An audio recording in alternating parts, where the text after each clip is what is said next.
तुम्ही तुमच्या दिवसाची सुरुवात या स्ट्रेचिंगने केली तर तुम्ही बॅक आणि हिप पेनपासून दूर राहाल। व्हिडिओ दाखवल्याप्रमाणे आपण एका भिंतीजवळ या पद्धतीने झोपून आपले पाय 90 डिग्रीजमध्ये भिंतीला लावून वर खाली हालचाल करायची आहे। यामुळे गुडघ्यांमध्ये रक्तप्रवाह वाढला जातो।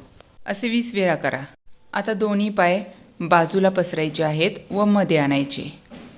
दोन्ही पाय गुडघ्यातून ताठ ठेवा। असे तुम्ही 15 ते 20 वेळा करा। यामुळे आपल्या पायांच्या आतील भागावर व खुब्यांवर दाब निर्माण होतो। त्यामुळे तेथील भागातील सर्व नसा मोकळ्या होऊ लागतात व रक्तप्रवाह वाढला जातो। आता आपला एक पाय साईडला प्रेस करा। असे दोन्ही बाजूस एक पायाने 10 वेळा करा। यामुळे आपल्या खुब्यांची हालचाल सुधारण्यास मदत होते। याबरोबरच पायांचे ब्लड सर्क्युलेशन देखील आपल्या हार्टच्या बाजूने होते। आपल्या खुब्यांसाठी हे सर्वात उत्तम स्ट्रेचिंग आहे।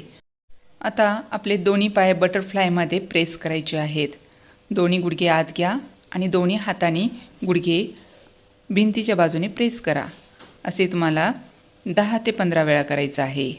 यामुळे आपले पेल्विक मसल्स चांगले राहतात आणि आपल्या पाठीला चांगला आराम मिळतो।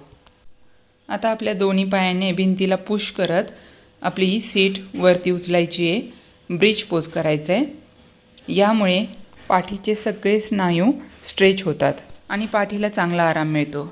आता आपला एक पाय फोल्ड करून दुसऱ्या पायाच्या गुडघ्यावर ठेवायचा आणि जो सरळ पाय आहे तो फोल्ड करून आपल्या छातीजवळ घ्यायचा।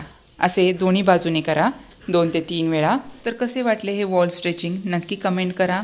व्हिडिओ पुन्हा पाहण्याकरता सेव्ह करा आणि जास्तीत जास्त चॅनलला फॉलो करा। धन्यवाद।